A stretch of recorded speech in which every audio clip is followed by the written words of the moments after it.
Welcome back to The Ed Show. Thanks for watching tonight. Well, the United States is #1 in denial. No one beats this country at pretending global warming isn't real. According to a new Ipsos global trend study, our country has the largest number of people who do not think we are headed for an environmental disaster. On the other end of the spectrum, 91% of China agrees a change in habits is necessary. The misinformation campaign has been fueled, really, by conservative climate change deniers. I'm not a scientist. Is climate change a fact? Mr. Harris? No. Ms. Grant? No. Mr. Brandon? No, God can close the climate. Mr. Tillis? No. Well, the climate issue is becoming a point of discussion in political races nationwide. In fact, over the weekend, 2 Virginia Senate candidates debated the issue. Democratic Senator Mark Warner of Virginia asked Republican candidate Ed Gillespie about his views on global warming and whether he sided with a majority of Republicans in Congress who remain skeptical of the science. Gillespie said, "I believe there is ample scientific evidence that contributes to climate change, but I'm not entirely dismissive of those who have a different point of view." What? This is not a matter of points of view. Don't you think, folks, that Republicans need to realize that there are scientific facts out there? Climate change is real. Our environment is changing. Joining me now on a rapid response panel, Jane Kleeb, Executive Director of Bold, Nebraska. Also with us tonight, Brad Woodhouse, former Democratic Party Communications Director. Great to have both of you with us tonight. Jane, let me facetiously ask you, how could the rest of the world be so wrong on this if we're #1?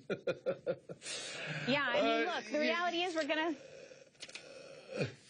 going to start to lose standing in the world, right, Ed? I mean, people look to America to be leaders, to be change agents, to be innovators, and we are, right? There's a hog farmer in Nebraska who's literally turning hog waste into clean energy. And so we should be lifting up those stories. Instead, we have literally crazy Republicans who are only wanting to side with the Tea Party, aren't siding with scientists, and not looking at the reality. And I'm actually starting to get concerned on how other countries are viewing our world leaders.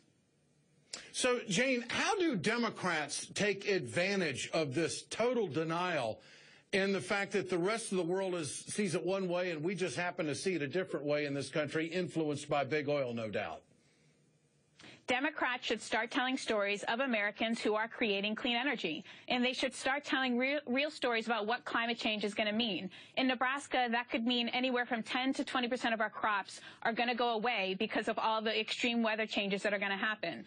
And you can talk about projects like Keystone XL. That is a dirty, outdated source of energy. And so we should be transitioning to clean, new energy. And that's exactly where Democrats should be standing. And they should be standing strong on that, not trying to hide, not trying to divert attention away from it, standing strong and starting to tell stories. What about that, Brad? Can Democrats do that? Is that a winning strategy? Well, I do think it's a winning strategy. Ed, 97% of scientists, agree on the human causes of climate change. But you have Republicans who really are bowing down, I think, to the Koch brothers and to the Chamber of Commerce. I mean, I'll give you an example, Ed. The Koch brothers started their political advocacy in the 70s because they didn't like having to deal with pollution regulations. And now they're funding all of these campaigns. You played a clip from North Carolina. Tom Tillis, the Koch brothers candidate in North Carolina, denies that climate change exists, much less that climate change is caused by humans. I think the Republicans are they're on the wrong side of history here. They'll look back on that and regret it. But they have a political problem, I think, this year, but particularly going into 2016, where these issues will be even more prevalent. So this is a bought and paid for political position by the Republicans. No matter what facts you throw out there, no matter what the science is, they're so bought and paid for on climate denial that you don't see them changing anytime soon? Well, I don't. I mean, this really is, I think, a function of how their campaigns are funded and who's behind their campaign. The Koch brothers and their interest in oil and in refineries, the Chamber of Commerce, the big oil, as you mentioned, they don't care about what the climate, what the earth looks like 100 years from now. They care about what their quarterly profits look like next month when the quarter, when the second or third quarter ends or third quarter begins. And that's what they're concerned about. And look, I think Sure. that has real implications electorally for them. Well, Jane, you were talking about what Democrats need to do. There is a new poll out in Florida that shows that nearly 8 in 10 voters want limits on carbon pollution from power plants. Although the governor down there, Rick Scott, in a hotly contested race with Charlie Crist, claims that no scientist when it comes to climate change impact. So what's the opportunity here? I mean, what kind of number do the Democrats need that would swing the pendulum? I mean, is this something that could really militate against the sitting governor in an election for his career? Yeah, I mean, I was born and raised in Florida, and so Floridians know that the extreme weather, we can actually start to see parts of Florida disappear if we don't start taking climate change seriously and if we don't start listening to scientists. And so I do think that Charlie Crist should be using this to his advantage. You know, I think politicians have not been talking about climate change because they think that they need to dumb it down or that Americans don't understand it, when reality is it's one of those issues that we need to be talking about and that we want to be talking about. I know as a mom, I want to see politicians talking about climate change, taking it seriously, and more importantly, I want to start hearing the solutions to how we're going to diversify our energy base. I am so tired of hearing politicians talk about drilling and fracking. I want to start hearing about solar, about innovative clean energy, about growing more energy, about renewable fuel standards. We're smart as Americans, and our politicians should be treating us as smart. So, Brad, if this is a bought and paid for position by Republicans, there's nothing that's going to move them. I have to say that I think that there are a good number of Democrats who don't feel the passion for this, who accept the science, who understand the change of what is happening with our environment, but they don't seem to have that fervor. They don't seem to have that pulse that they are going to take this and they are going to run with it and they're going to make it an issue. And I personally think a lot of that has to do with they don't want to become a political target against those people that you had mentioned previously. I mean, is this a dynamic that they have to balance?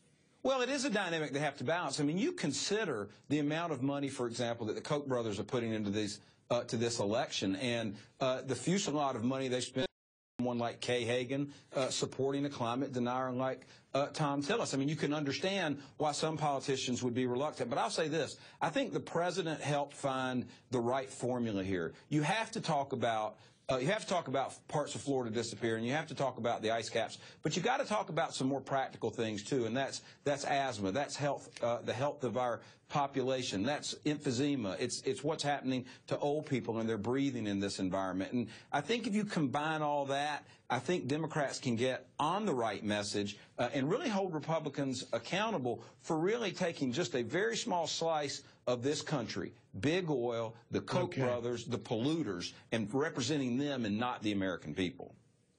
And Jane Kleeb, I'd be remiss if I didn't ask you, what is the latest on the Keystone XL pipeline, the permitting which has expired in South Dakota? Where does that all stand right now? I know that in Nebraska you've got a state Supreme Court hearing coming up on September 5th. Where's the permitting process right now? What's happening? So essentially in South Dakota, TransCanada is refusing to get their permit recertified, so they don't have an active permit in South Dakota. I think they're terrified to face the tribes and the landowners who know a lot more information than they did 4 years ago when they first got their permit. And I think they also don't want to see that chaos happening in South Dakota when judges are going to be deciding on the Nebraska route and Nebraska eminent domain. Around September 5th is our hearing, and then we'll see a decision probably in the early next year. So we don't see a decision before the election time, but I do think this is a time for politicians to actually be standing with farmers and ranchers and start defending property rights. Okay, Jane Kleeb, Brad Woodhouse, good to have both of you with us tonight on The Ed Show. And tomorrow night we're going to be talking about another pipeline that is in the works. Still to come, sea life under the gun, the silent victims of new offshore drilling exploration. We'll talk about another. The White House needs to say no to big oil. We're right back.